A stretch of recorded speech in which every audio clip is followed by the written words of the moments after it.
Many Democrats are rallying around Vice President Kamala Harris after President Joe Biden dropped out of the presidential race, endorsing Harris as his pick.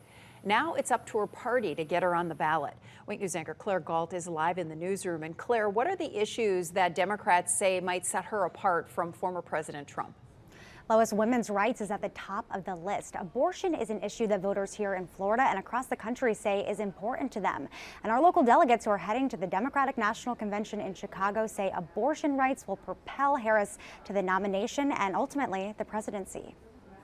Even though I personally oppose abortion, I think the American public has made it clear that they think women are born with enough intelligence and enough knowledge of their own bodies to make decisions for themselves, not for the government, especially not for men like Donald Trump. Definitely the women's issue, that's number one, I think. And that's going to turn out the vote in Florida. And we got to get 60%, they said, which is kind of unfair, but they're saying we'll get 63%. So that's the estimate.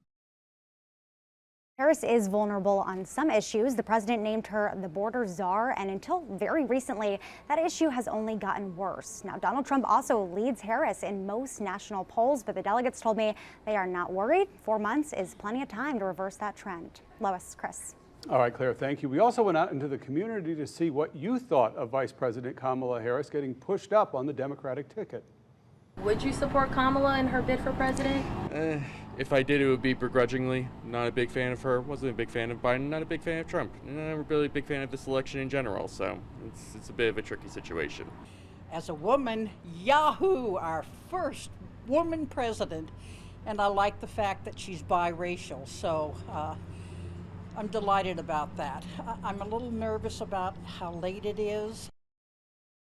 Another main point that came up is about who Kamala Harris can pick as her VP if she does run for president, and how that person may help her drive people to the polls.